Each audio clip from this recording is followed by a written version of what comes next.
जय श्री कृष्णा दोस्तों, आपका हमारे चैनल हिंदी व्रत कथा में स्वागत है।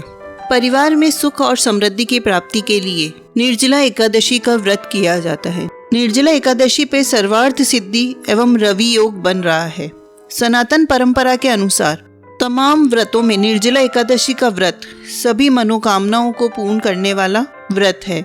ज्येष्ठ शुक्ल पक्ष की एकादशी यानी निर्जला एकादशी पर यज्ञ, व्रत, दान बहुत ही शुभदायक होते हैं। इस दिन किए गए पूजन दान पुण्य से अक्षय पुण्य की प्राप्ति होती है।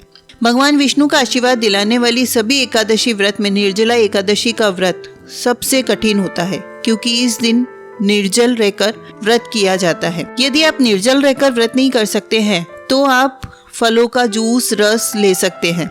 अगर आप साल की 24 एकादशी का व्रत नहीं कर पाते हैं तो मात्र एक एकादशी का व्रत करने से 24 एकादशी का व्रत का पुण्य कमा सकते हैं। सभी एकादशियों पर हिंदू धर्म में आस्था रखने वाले भगवान विष्णु की पूजा करते हैं और उपवास रखते हैं।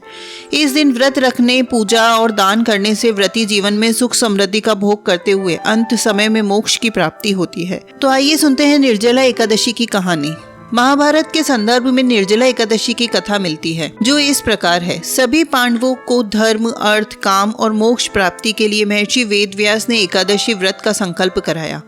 अब माता कुंती और द्रौपदी सहित सभी एकादशी का व्रत रखते, लेकिन भीम, जो कि गदा चलाने और खाना खाने के मामले में काफी प्रसिद्ध थे, मतलब कि उन्हें बहुत ज्यादा भूख लगती थी, क्योंकि वो बहुत ही विशालकाय और ताकतवर थे, उनसे भूख बर्दाश्त नहीं होती थी।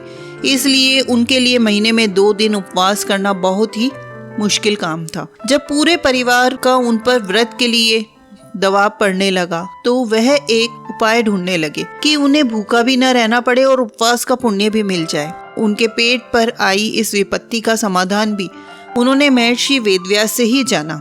भीम महर्षि वेदव्यास से पूछने लगे कि मेरे परिवार के सभी सदस्य एकादशी का उपवास रखते हैं और मुझ पर भी दबाव बनाते हैं, लेकिन मैं धर्म, कर्म, पूजा पाठ, दान आदि कर सकता हूँ, लेकिन भूखा नहीं रह सकता, उपवास नहीं कर सकता। ये सब मेरे बस की बात नहीं है। मेरे पेट के अंदर वक्र नामक जठ रागिनी है, जिसे शांत करने के लिए मुझे अत्यधिक भोजन की आवश्यकता होती है, अतः मैं भोजन के बिना नहीं रह सकता। तब व्यास जी ने कहा कि भीम, यदि तुम स्वर्ग और नर्क में यकीन रखते हो तो तुम्हारे लिए भी यह व्रत करना आवश्यक है। इस पर भीम की चिंता और बढ़ गई। वह बहुत ही चिंतित हो गए। उन्होंने व्यास जी से कहा कि हे महर्षि, कोई ऐसा उपवास बताने की कृपा करे जिसे साल भर में एक बार रखने पर ही मोक्ष की प्राप्ति हो जाती हो। इस पर महर्षि वेदव्यास ने गदाधारी भीम से कहा कि हे वत्स, यह उपवास है तो बड़ा कठिन, लेकिन इसे रखने से तुम्हें सभी एकादशियों का फल प्राप्त होगा। उन्होंने कहा कि इस उपवास के पुण्य के बारे में स्वयं भगवान श्री कृष्ण ने मुझे बताया है। तुम ज्येष्ठ मास की शुक्ल पक्ष की एकादशी का उपवास करो। इसमें आचमन व स्नान के अलावा जल भी ग्रहण नहीं किया जा सकता। अतः एकादशी के तिथि पर निर्जला उपवास रखकर भगवान केशव यानी श्री हरि की पूजा करो और अगले दिन स्नानादि करके ब्राह्मणों को दान दक्षिणा देकर भोजन करवाकर फिर स्वयं भोजन करना। इस प्रकार तुम्हें केवल एक दिन के उपवास से ही साल भर के उपवासों जितना पुण्य मिलेगा। महर्षि वेदव्यास के बताने पर भीम ने यही उपवास रखा और मोक्ष की प्राप्ति हुई।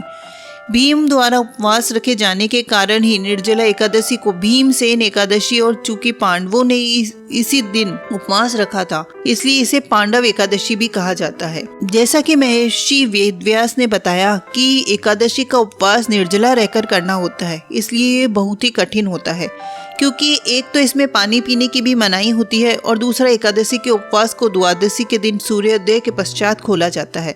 अतः इसकी जो समय अवधि होती है वो बहुत ही लंबी होती है।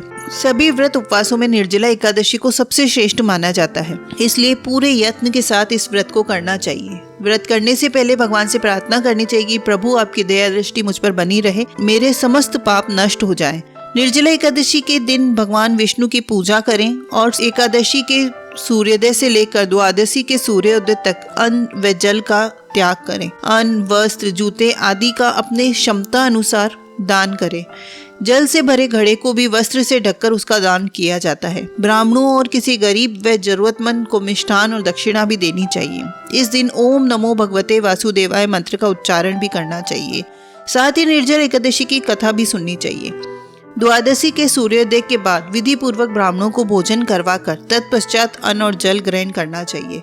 व्रती को ध्यान रखना चाहिए कि गलती से भी स्नान व आचमन के अलावा जल ग्रहण न करे। आचमन में भी नाम मात्र का जल ही ग्रहण करे। तो दोस्तों, ये थी निर्जला एकादशी के व्रत की कथा और जानकारी। आपको ये कहानी, ये जानकारी अच्छी लगी हो तो प्लीज लाइक करें, कमेंट करके हमें प्रोत्साहित करें और हमारे चैनल को सब्सक्राइब करें।